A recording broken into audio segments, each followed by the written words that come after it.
Тікелей эфирге қатысушылар. Бүгін сіздермен жалпыға бірдей декларациялау мәселесін талқылаймыз. Спикер бізде бүгін Ерсайын Көптілеуұлы жеке тұлғалардың кірістерінің әкімшілендіру басқармасының бас сарапшысы. Модератор мен Калменова Гульжан. Добрый день, наши уважаемые зрители. Мы сегодня будем говорить о всеобщем декларировании. В этом мне поможет Ерсайын. Енді жалпыға бірдей декларациялау бойынша айтатын болсақ, бізде декларация жалпы 2021 жылдан бастап алды. 2021 жылы бірінші кезең бойынша бізде мемлекеттік қызметкерлер, олардың жұбайлары жалпы 580 мыңға жуық жеке тұлға декларация шеңберіне енді. Екінші кезең бойынша бізде мына квази мемлекеттік сектордың жаңа қызметкерлері және олардың жұбайлары жалпы саны 2,1 миллион адам декларация шеңберіне енді. Алдыңғы жылы, яғни 2024 жылы бізде бизнес өкілдері кірді. Олар дара кәсіпкерлер, заң тұлғалардың басшылары, құрылтайшылары және олардың жұбайлары. Олардың саны жалпы 2,1 миллион адамды құрады. Енді биылғы жылы бізде 4-ші кезең бастап алу керек болған. 4-ші кезеңде бізде Қазақстан Республикасының азаматтары, яғни кәмелет жастан асқан, 18 жастан асқан Қазақстан Республикасының азаматтары жалпы көлемі 8 миллионға жуық адам декларация шеңберіне кіру керек болған. Бірақ енді өздеріңізге белгілі, бізде мемлекет басшысының тапсырмасы берілді. Осы жаңа бірінші ауыл шаруашылық форумында айтылды. Бұнда мына қазіргі кезде өздеріңізге белгілі мына базалардың барлығы цифрландырылды. Уәкілетті органдардың мәліметтерінің барлығы цифрландырылғаннан кейін осы 4-ші кезеңнің декларация өткізудің қажет еместігін қайта қарау мәселесі, яғни концепциясын қайта қарау мәселесі талқыланды. Осыған байланысты мына Қаржы министрлігі, мемлекеттік кірістер комитеті осы 4-ші кезең декларанттарын декларациядан босату бойынша бірнеше заңдарға өзгерістер мен толықтырулар енгізу мәселесін қарастырылып жатыр, яғни түзетулер. Бұл бойынша бізде жаңағы 250 нысанды активтер мен міндеттемелер туралы декларациясы тек келесі тұлғаларға сақталатын болады. Олар егерде шетелде мүлкі болса, яғни Қазақстан Республикасы азаматының шетелде мүлкі болатын болса, қандай да бір мемлекеттік тіркеуге немесе өзге де тіркеуге жататын қандай да бір мүлкі болатын болса, ол кісілерге 250 нысанды тапсыру міндеті әлі сақталады. Сонымен жеке практикамен айналысатын адамдар, бұлар бізде адвокаттар, жеке сот орындаушылары, нотариустар, бұл кісілер осы 2025 жылы жалпыға бірдей декларация шеңберіне ену қажет 250 нысанды тапсырып. Ол кісілерге міндет түрде сақталады. Сосын бізде сайланбалы кандидаттар бар, мысалы әкімдікке, болмаса мына осы депутаттыққа сайланатын кісілер, олар енді мына біздің сыбайлас жемқорлыққа қарсы іс-қимыл туралы заң талаптарына сәйкес ол кісілер 250 нысанды тапсырады. Сосын мына банктердің, сосын жаңағы бағалы нарықтардың қатысушылары, егер олардың үлесі жаңағы ірі қатысушы болатын болса, ол кісілерге декларация тапсырады. Енді біз шетелде мүлік деген түсінікті, қандай мүліктер кіретіне кішкене тоқталып кетейік. Егер шетелде жылжымайтын мүлік көліктеріңіз болатын болса, жылжымайтын мүлік ол деген отырғанымыз жер учаскесі, тұрғын үй, жаңағы өзге де нысандар, көлік енді болса да түсінікті, ол жаңағы автокөлік болуы мүмкін, болмаса кеме, яхты, әуе көліктері, осылардың барлығы сол көлік жаңағы сөзіне кіреді. Одан кейін шетелде банк есепшоттарыңызда жалпы сомасы 1000 айлық есептік көрсеткіштен асатын ақша қаражаттар болса, бұл жерде жиынтығында, яғни сізде бір есепшотта бірнеше бөлігі, келесі есепшотта бірнеше бөлігі болуы мүмкін. Сонымен қатар ол ақша қаражаттары әр елде болуы мүмкін. Жалпы жиынтығында 1000 айлық есептік көрсеткіштен асатын ақша қаражаты болатын болса, қазір енді ол 3,7 миллион теңгені құрайды. Сондай ақша қаражаттарыңыз болса, шетелде ол міндетті түрде 250 нысанды тапсырады. Сонымен қатар шетелде инвестициялық бағалы металдар, тұрғын үй құрылысына қатысу үлесі, брокерлік шоттардағы ақша, авторлық құқық, сосын дебиторлық, кредиторлық берешек болатын болса, осының барлығы. Егер осы мүліктер шетелде болатын болса, онда сіздер 250 нысанды тапсыратын боласыздар. Егер жалпыға бірдей декларацияның шеңберіне енбеген болсаңыздар. Одан кейін өздеріңізге белгілі, бізде 270 нысаны бар. Бұл мүліктер жаңағы кірістер мен мүліктер туралы 270 нысанды декларациясы. Енді салық кодексінің қазіргі редакциясына сәйкес бізде 250 нысан тапсырған кісілер, одан кейін жыл сайын 270 нысан тапсыру керек болған. Енді осы жаңағы декларация шеңберінен босату мәселесі қарастырылғаннан кейін 270 нысан тапсыру көпшілік бөлігіне міндетті болмайды.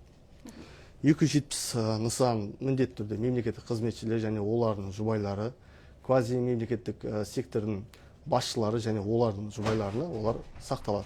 Яғни ол кісілер жыл сайын 270 нысан тапсырып отыратын болады. Сосын коммерциялық емес ұйымдардың басшылары, құрылтайшылары, сосын акционерлік қоғамның жаңағы үлескерлері, егер үлестің көлемі 10%-дан асатын болса, ол кісілер жыл сайын 270 нысан тапсырады.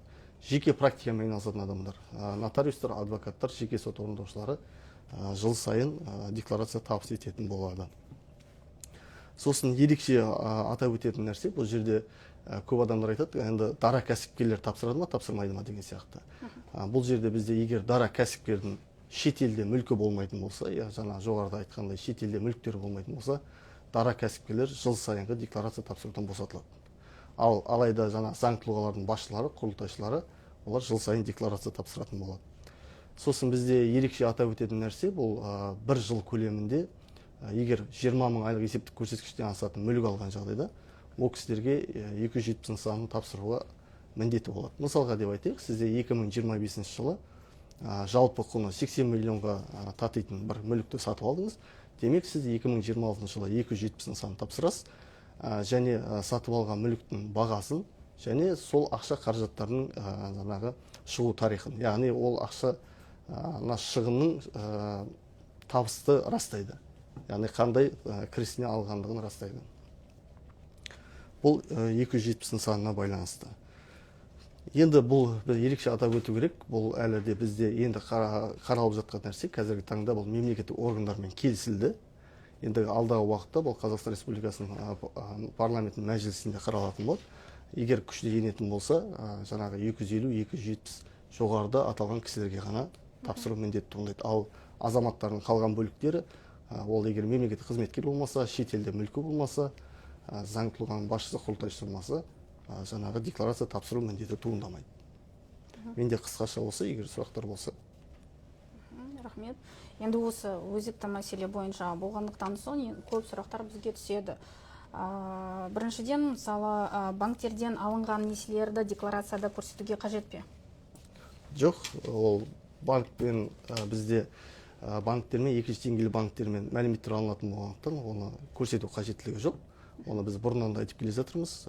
Жаңа концепция бойынша да банк алдындағы қарыздарыңыз болмаса банкте сақталған Қазақстан Республикасындағы деп айтайын, Қазақстан Республикасында банк шотта, есеп шоттарыңызда ақша қаражаттары туралы мәліметті көрсетпейсіз.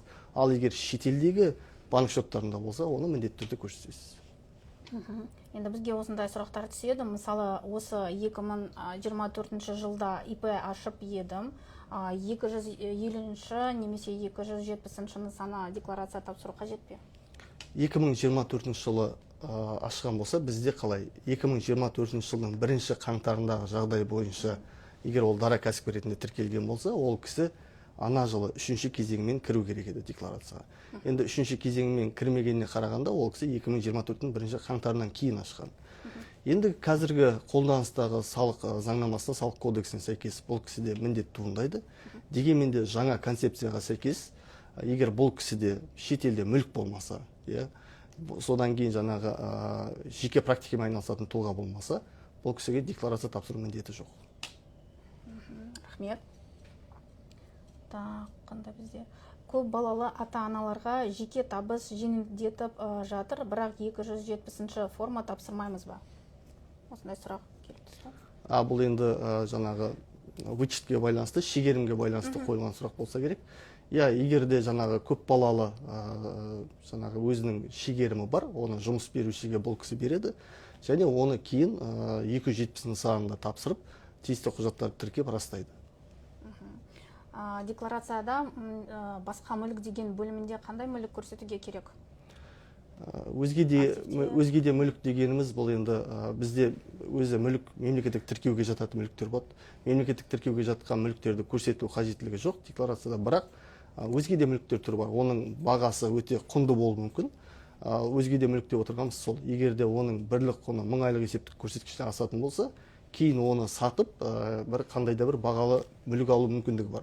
Сондықтан кейін растау оңай болу үшін, біз айтамыз, егер құны 1000 айлық есептік көрсеткіштен асатын болса, оны тәуелсіз бағалаушылардан бағалатып, соны декларацияда көрсетуге құқылы. Енді ерсайын қайтадан айту керек, вот мысалы осындай сұрақтарға ИП, ТО иелері 2025 жылда тапсырмайтын болды ма сонда 250-270 нысандары? Қолданыстағы салық кодексіне сәйкес ол кісілер әлі міндет сақталды. Бірақ мен жоғарыда айтып өттім, мемлекет басшысының тапсырмасына байланысты бізде жаңа концепция осы қарастырылып жатыр. Егер оны жаңағы қолданысқа енгізетін болса, яғни жаңағы бізде енді өзінің заңдылықтары бар ғой, парламентте қаралады. Одан кейін егер қолданысқа енетін болса, шетелде мүлкі болмаса, осыны ерекше атап өткенде, шетелде мүлкі болмаса, сосын бір жыл көлемінде жаңағы 20 мың айлық есептік көрсеткіштен асатын мүлік сатып алмаған жағдайда ол кісілерде міндет туындамайды. Келесі сұрақ бізде ТО-ға алынған кредит табыс болып табылады ма? Жоқ, ол заңды тұлғаның өзінің кірісі, бұл жеке тұлғаның кірісіне қатысты емес. Рахмет. Акция сатып алса қай декларацияға көрсетеді? Акция сатып алсаңыз, енді егер сіз декларацияның шеңберіне кірген болсаңыз, онда жаңа 270 нысанында, ал егер декларация шеңберіне енді кіретін болсаңыз, 250 нысанында мүлік ретінде көрсетесіз. Мемлекеттік қызметкерлерге декларация тапсырған кезде жалақы көрсету керек пе? Жоқ, мемлекеттік қызметкерлер көрсетілмейді. Өйткені ол жаңа жұмыс беруші онда есеп беріп жатыр, 200-ші форма дейміз ғой. Ол мәліметтер бізге белгілі, сондықтан декларация көрсету қажеттілігі жоқ. Келесі сұрақ бізде осындай. Неліктен декларацияда тек 10 мың айлық есептік көрсеткіштер дейінгі қолма-қол ақша көрсетіледі? 10 мың айлық есептік көрсеткіш бұл өте көп қойылатын сұрақ. Біз тек қана 10 мың айлық есептік деп қойған себебіміз ол коммуналдық бақылау жаңағы жүргізу үшін. Егерде ол үлкен сума қоятын болсақ, егер біз ол кісінің ақша қаражаттарын өз көзімізбен көрмейміз, тексермейміз ғой. Сондықтан да ол үлкен мүмкіндік ашады. Өзінің кейінгі, былайша айтайық, заңсыз болмаса көлеңкелі бизнестен тапқан ақшасын заңдастыруға үлкен мүмкіндік ашады. Сондықтан да оның кез келген суманы көрсете салу мүмкіндігі туындайды. Сондықтан тек қана 10 мың. Одан көп ақша қаражаттар болатын болса, біз банк есеп шотына салуға кеңес береміз. Негізінде сұрақтарға бүкіл жауап бердіңіз. Ерсайын, осы бүгін тікелей эфирде негізінде сізбен біраз мәселені талқыладық. Уақыт бөліп келгеніңізге көп рахмет сізге. Сау болыңыздар.